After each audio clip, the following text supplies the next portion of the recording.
Hello all of you. हमने previous video में ये देखा था कि अगर हमारे पास एक सर्कुलर करंट कैरिंग लूप है तो उस लूप के कारण उसके एक्सिस पे कितना फील्ड होता है, उसके सेंटर पे कितना फील्ड होता है, उसका अलग अलग वेरिएशंस देखा था कि अगर हम लोग आर्क्स लेते हैं तो आर्क्स के लिए कितना फील्ड होता है। तो आज बारी है उन फॉर्मूलाज को, उन एक्सप्रेशंस को यूज़ करना। मैंने कुछ अलग अलग वैरायटी ऑफ क्वेश्चंस लिया ताकि हमको सारे टाइप ऑफ क्वेश्चंस का टेस्ट मिल जाए एक बार। तो सबसे पहले क्वेश्चन को देखते हैं। फर्स्ट क्वेश्चन क्या रहेगा, यहाँ पर ऐसा find the magnetic field at the centre O, उस ओ पॉइंट पे हमको मैग्नेटिक फील्ड निकालना है in each of the following figure, दोनों फिगर्स में, ठीक है ना। तो हम इस फिगर पे कंसंट्रेट करते हैं। सबसे पहले इस केस में हमको पॉइंट ओ पे क्या निकालना है, पॉइंट ओ पे रिजल्टेंट मैग्नेटिक फील्ड निकालना है। लेट अस से इस करंट में आई देता हूँ, लेट अस से हर जगह आई करंट ही फ्लो कर रहा है, late us say this is I.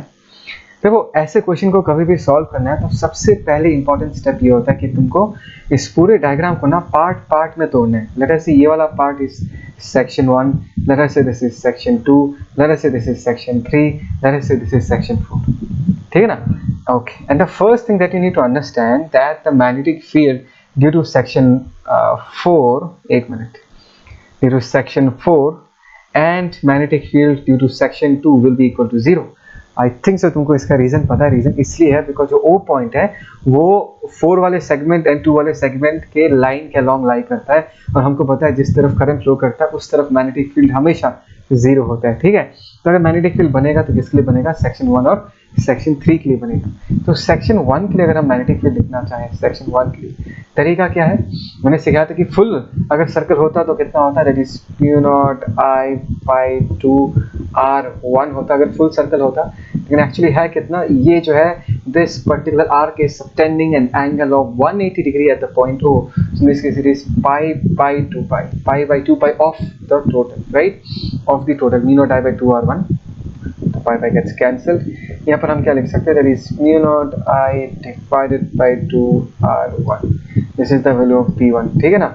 Secondly हमको डायरेक्शन को लेके भी ध्यान देना है। डायरेक्शन किस तरफ होगा, it's a simple technique, you just need to put your thumb along the direction of current and curl your fingers and imagine अगर ये fingers curl हो गए, तुम्हारा fingers का tip O point के through pass कर रहा होगा तो tip किस तरफ point करेगा, and as we can see the tip will be pointing inwards, that means inwards की तरफ अगर point कर रहा है tip, that means field lines are pointing inside the screen, तुमको field का पूछ दिखाई देगा। तो इसके आगे हम क्या साइन देंगे, इसका हम क्रॉस साइन देंगे, ठीक है ना, because you will be looking at the पूछ, the tail of the magnetic field, ठीक है ना।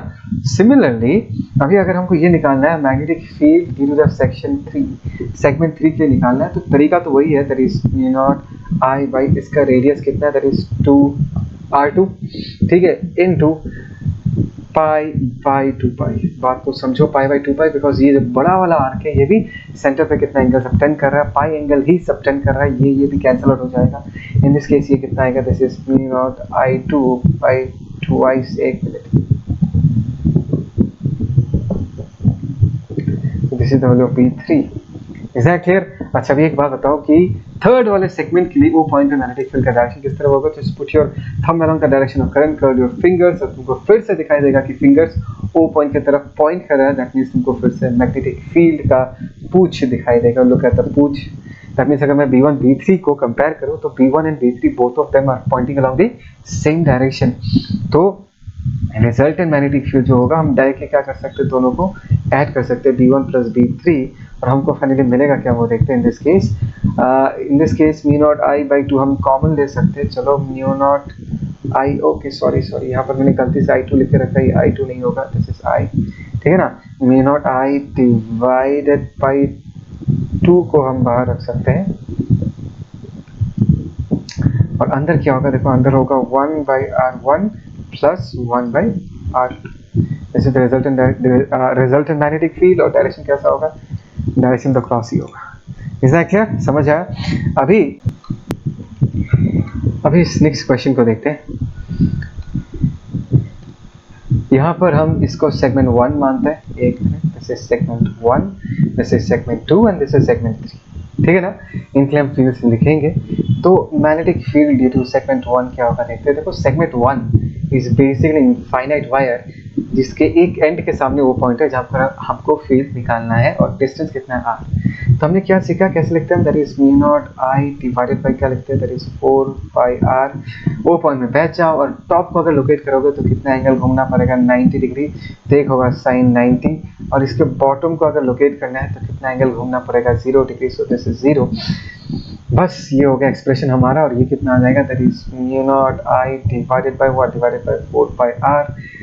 और इसका डायरेक्शन किस तरफ होगा, you just put your thumb along the direction of current and curl your fingers, और तुमको दिखाई देगा कि मैग्नेटिक फील्ड जो है तुम्हारे तरफ पॉइंट कर रहा है, तो हम डॉट से रिप्रेजेंट कर सकते हैं, ठीक है ना। सिमिलरली अगर मैं सेगमेंट 2 के लिए मैग्नेटिक फील्ड लिखना चाहूँ, सेगमेंट 2 इसे semi circular current carrying arc, तो पॉइंट ओ पी फील्ड निकालना है। वो तरीका कैसा है हमने जस्ट नाउ डिस्कस किया था, that is mu naught I by, हम क्या लिख देंगे 2r, और इसका कितना पोर्शन, इसका पोर्शन होगा दैट इज पाई बाई 2 पाई, ठीक है ना, पाई पाई गेट्स कैंसल्ड, और इसका वैल्यू कितना हो जाएगा, ध्यान से देखो, that is mu naught I by 2 ROUGE of 4r हो जाएगा, ठीक है ना।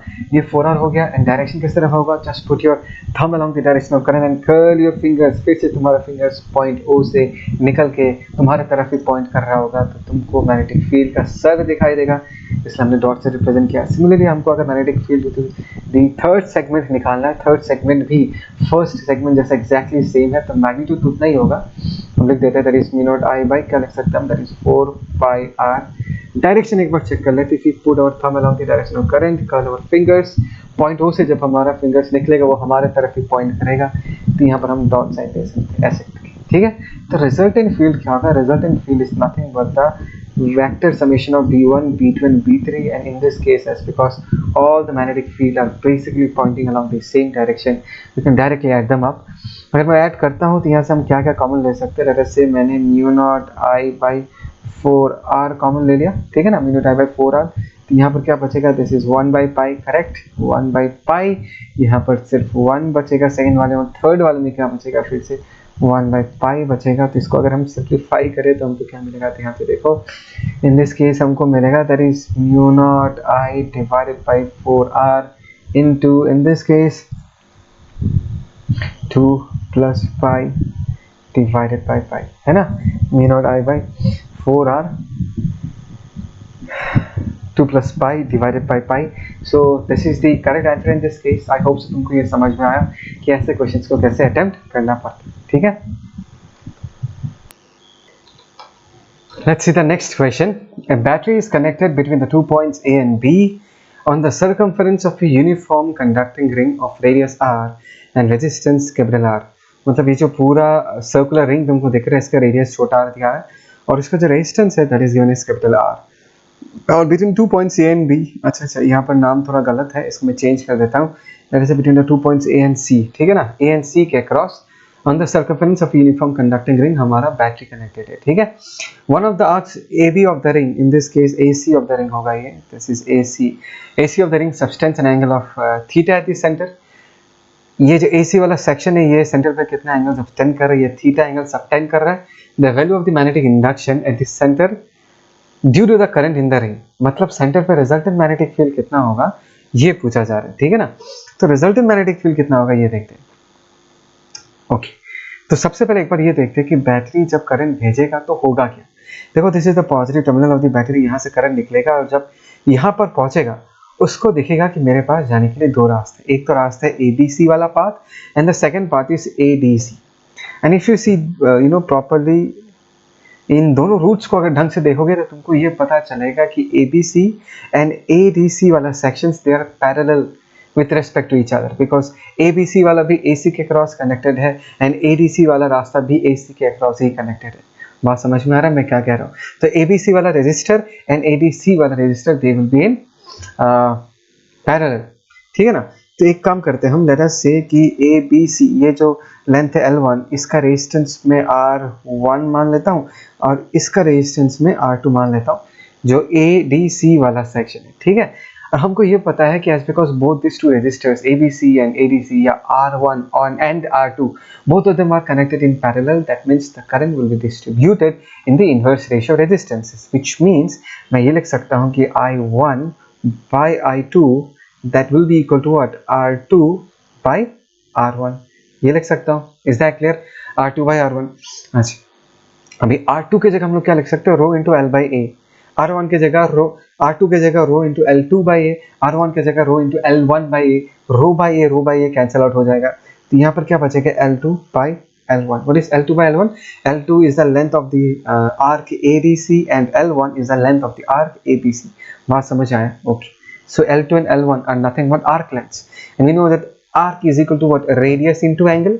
तो L2 की जगह हम लोग क्या लिख सकते हैं? रेडियस इसका R, और L2 वाला जो सेक्शन है, ADC वाला सेक्शन जो है वो सेंटर पे कितना एंगल सब्सटेंड कर रहा है? 2 pi minus theta. So this is 2 pi minus theta divided by L1 वाला सेक्शन सेंटर पे कितना एंगल सब्टेंड कर रहा है? Theta angle. तो इसकी जगह हम लोग क्या लिख सकते हैं? R into theta. So R gets cancel.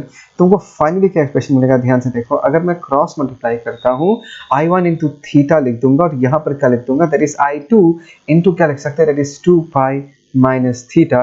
So this is one relation that will help us in future, आगे जाके हमको हेल्प करेगा. ठीक है, ये हम लिख के रखते हैं.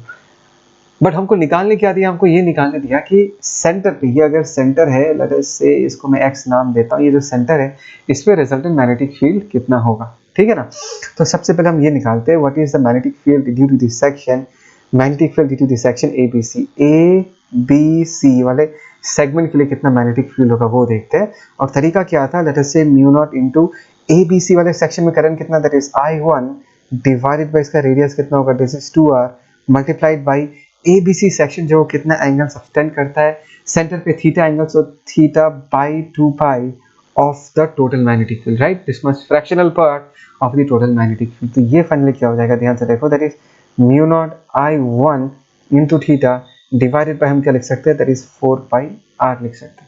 ठीक है, 2 टू 4 पाई. ये हो गया ABC वाले सेगमेंट पे कितना मैग्नेटिक फील्ड है. एक बार डायरेक्शन पे ध्यान देते हैं कि डायरेक्शन किस तरफ होगा. Let's focus. सेम तरीका, let us put our thumb along the direction of current, curl our fingers, और जब हमारा फिंगर्स x तक पहुंचेगा that will be getting inside. That means मुझे फील्ड का पूंछ दिखाई देगा, हमको फील्ड का पूंछ दिखाई देगा, तो हमने ऐसे लिख के रखा. ठीक है. सिमिलरली अभी अगर मैं ये सेक्शन लिखना चाहता हूँ, magnetic field due to the section ADC, magnetic field due to the section ADC, हम क्या लिख सकते हैं? ध्यान से देखो, that is mu naught current in the section ADC कितना है? That is I2 divided by 2R, इसका रेडियस R है. एंड एंगल जो ADC वाला सेक्शन है, ये सेंटर पे कितना एंगल सब्टेंड किया है? 2 pi minus theta. This is 2 pi minus theta out of 2 pi. Correct. तो ध्यान से देखो, यहाँ पर हमको क्या मिलेगा? This is mu not into I2 into 2 pi minus theta divided by 4 pi R. ठीक है. इसका डायरेक्शन देखते हैं एक बार ADC वाले सेक्शन के लिए. If I put my thumb along the direction of current, if I curl my fingers, और x पॉइंट से जब मेरा फिंगर्स निकलेगा, it will be pointing towards me. That means magnetic field का मुझे सर दिखाई देगा, तो हमने डॉट लिख दिया. इसका मतलब ये है कि अभी अगर हमको रिजल्टेंट मैग्नेटिक फील्ड निकालना है, मैं यहाँ पर लिखता हूँ रिजल्टेंट मैग्नेटिक फील्ड निकालना है, तो हमको दोनों को माइनस करना पड़ेगा. सो लेट अस से magnetic field of this section ABC minus magnetic field of this section ADC, ये कर देता हूँ. अच्छा, अभी देखो दोनों से कॉमन क्या लिख सकते हैं? हम ले सकते हैं, हम mu naught by 4 pi R common ले सकते हैं. सो this is mu not by 4 pi R common ले सकते हैं. एंड यहाँ पर क्या बचेगा? This is I1 into theta minus यहाँ पर क्या बचेगा? That is I2 into 2 pi minus theta. Is that clear? And ध्यान से देखो, यहाँ पर इस रिलेशन में देखो, यहाँ पर मैंने लिख के रखा था I1 और I2 का रिलेशन, हमने यहाँ पर लिख के रखा था कि I1 into theta should be equal to what? I2 into 2 pi minus theta. That means this two terms will cancel out each other, और इसका वैल्यू कितना आ जाएगा? 0 आ जाएगा. So the resultant magnetic field in this scenario is equal to what? 0. हमेशा हमेशा याद रखना कि अगर हमारे पास एक सर्कुलर करंट कैरिंग कॉइल है और किसी भी सर्कल के किसी भी 2 पॉइंट्स को अगर मैं टर्मिनल मान लेता हूं, तो सेंटर पे हमेशा रिजल्टेंट मैग्नेटिक फील्ड क्या होगा? 0. बिकॉज तुम थीटा का वैल्यू कुछ भी ले लो यार, they will always cancel out each other. तो कहीं पर भी एक सर्कुलर करंट कैरिंग कॉइल के किसी भी 2 पॉइंट्स में अगर मैं टर्मिनल चूज कर लूँ, तो सेंटर पे या रिजल्टेंट जो मैग्नेटिक फील्ड होगा सेंटर पे, उसका वैल्यू हमेशा क्या आएगा?